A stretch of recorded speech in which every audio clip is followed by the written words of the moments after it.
Thank you, Peg. I've always heard so many wonderful things about this reading series, and I'm really honored to be here and to be a part of it. So I'm going to read from A Wedding in Provence, and like that, my first thought about plenty was food. And of course there is a lot of food in this novel, but I couldn't find a section that kind of worked right for that. So I picked a different section that has more to do with a character searching for something to make her life fuller, I would say. So A Wedding in Provence is about a 50-something-year-old couple who choose to get married in Provence, and they bring along their closest friends and family, and it all takes place in a weekend, and as you can imagine, all hell breaks loose. And it is told from the points of view of the mom who is getting married and the two 20-something-year-old daughters who come to the wedding. And I'm going to read a section from the older daughter's point of view. She's 28. She would be on sort of the simplest way of looking at it. She and her sister have always been differentiated by sort of the bad girl, good girl thing. And I'm skipping the first part of her chapter. We're on the plane from LA, where she lives, to Nice. She picks up the guy sitting next to her on the plane and invites her to her mother's wedding. So this would be the bad girl.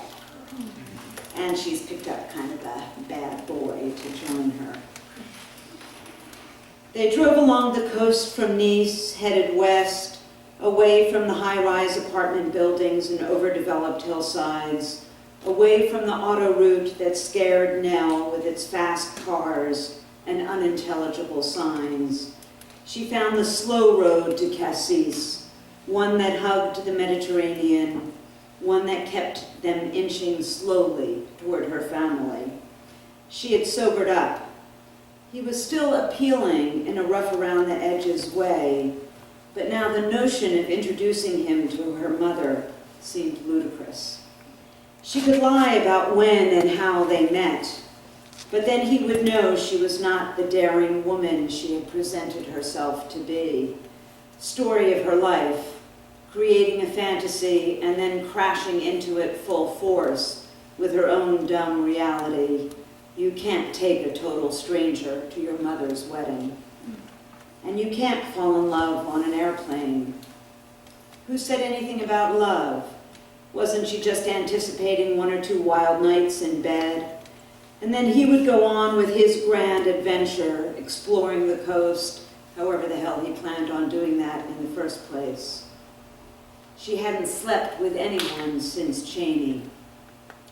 I fell asleep, Gavin mumbled, stirring, adjusting his glasses, clearing his throat. Then his hand reached out and stroked the back of her neck. We should have slept on the plane, she said. No, he said, we were having far too much fun for that. She smiled. He pressed his fingers into the nape of her neck, and she felt a flush course through her body.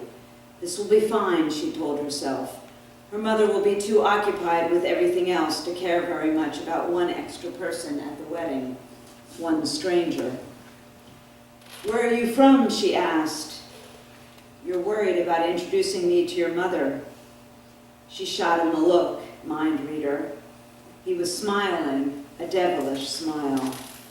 Not at all, she said. My mother has a weakness for good-looking men. And you? Do you do this often? Take strange men to my mother's wedding? Not often. So now I'm strange. Very. I'm from Seattle. He was lying. He wore a black t-shirt and skinny black jeans. He carried a leather bomber jacket and wore black Doc Martens. New York, maybe. LA. This guy was not from Seattle. What's wrong? He asked. Whoever he was, he could read her shifts in temperature. A good sign. Not a thing, she said. I love Seattle. She hated Seattle. She hated the rain, the sincerity, everyone's outdoorsiness. She once spent a month in Seattle with a boyfriend and fled the place, leaving her rain gear behind. A burst of nervous laughter escaped her. "What's so funny?" he asked. "What did we talk about for all those hours on the plane? We know nothing about each other. Are you worried?" "No," she said quickly. "Neither am I," he told her. He placed his hand on her thigh, and even through the material of her jeans, she felt as if he was pressing the flesh of his palm into her skin. Her body temperature rose. She threw the map on his lap. "Help me find Cassis," she said. "We'll tell each other the stories of our lives later on in bed." "I like that," he said. He was good at maps. He directed her left and right through small fishing villages and larger vacation communities. When they were stopped at a light in the center of one town, he jumped out of the car, and for a moment she thought, he's gone. Her heart lurched. She wanted him back, and she wanted him gone forever. She wanted to sleep with him and fall in love with him, and yet she didn't want to bring him to the damn wedding. And then she conjured the worst of what would happen, her younger sister. Carly, practical, rational, reasonable Carly, would kill her. She pulled to the side of the road, then looked in the back seat. His backpack was there, piled on top of her suitcase. They hadn't been able to open the trunk. The car door opened again, and he climbed in, bearing ice cream cones. She felt ridiculously happy, like a child, like a lover, like a woman who knew the man behind the cones. "How did you know I like pistachio?" she asked. He smiled. His own cone held chocolate ice cream. Had he given her chocolate ice cream, she might have sent him on his way. Instead, she had fallen a little deeper. In love? In lust. She was a fool, but at least she was a fool with a cone full of pistachio ice cream. "It's hot in here," he told her. "I needed to cool off." The air conditioner was broken, or was he talking about the heat between them? She pressed her legs together. She ate her ice cream and watched a mother try to maneuver a double stroller across the busy street. A boy hanging onto her skirt, delinquent dad following a few steps behind, his eyes focused on his cell phone. Through the open car window, she could hear one baby wailing, the boy yelling, the mother trying to soothe him. "That woman is probably my age," Nell said. "You didn't leave a husband and 3 kids behind in Los Angeles?" Gavin asked. "I didn't even leave a job behind." "A boyfriend?" She looked at him. He had a smudge of chocolate at the edge of his lip. "Just so you know," she said, "I don't like chocolate ice cream. I love all things chocolate except for ice cream." "I knew that," he said, smiling. "And I don't have a boyfriend. The last one killed himself. In our bedroom. I'm still working on the aftermath of that one." "I'm sorry," Gavin said. "I can't imagine." She saw tenderness on his face, something new, something that made her open her heart a little more. Good response, Nell thought. She hated the friends who told her it wasn't her fault, or the folks who tried to top her with horror stories of bad relationships. It hadn't even been a bad relationship. It had been wonderful, except for the suicide part. Cheney had died 6 months earlier, and she had moved out of the apartment the day she found him lying in bed, bottles of pills, many of them her pills, strewn across the sheets. "You have a family and kids back home?" she asked. He shook his head. "Tell me about the boyfriend." She raised her eyebrows. Brave man. So she told him that she and Cheney had been living together for a year, having met at an audition.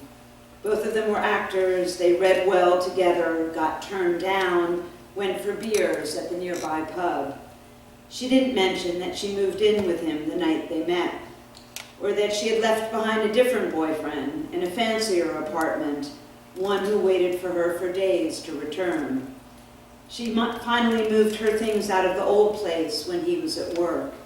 She left him a Dear John letter, a pathetic excuse of a note. The old guy, and he was old, 45 to her 27, had 2 kids, a miserable divorce, a high-stress job, a drinking problem. Cheney seemed so easy to her. She felt like a kid again with him, carefree and broke, free to have sex whenever they wanted. Even her mother liked Cheney, especially after she saw him in True West at a small LA theater.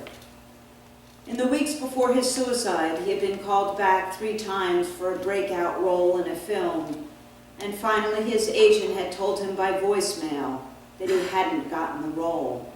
He killed himself a few hours later. Had he wanted that role so much that he couldn't live without it? Maybe she had been missing something while having fun with Cheney. Maybe he wasn't so easy after all. But she didn't tell Gavin that. She told him about finding out that Cheney was bipolar, something he had never revealed. His mom told her at the funeral. Oh, I know, she had lied to the woman, but he was doing so well. Now she rented a room in someone's broken-down house in Venice. She had a bit part every once in a while in a cop show on TV. She was studying to be a yoga teacher. So was everyone else. A horn blasted and her hands flew to the steering wheel. She and Gavin were still sitting in the car at the side of the road in some small beach town in France. They had finished their ice cream cones long before. She reached over and wiped the chocolate at the side of Gavin's mouth. Thank you, he said, for telling me all that. She nodded. Okay, time to bring the stranger to the wedding. We're here, she said, leaning over and pointing to a spot on the map that sat on the gear shift between them. This is Cassis. Lead me to my mother. She pulled back onto the road. Her eyes were tired.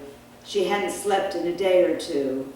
She shifted gears and then hooked a finger under the sleeve of Gavin's t-shirt. She pulled him toward her and felt his mouth on her ear. Soft lips, hot breath. For the first time in a long while, she felt something like happiness spread through her.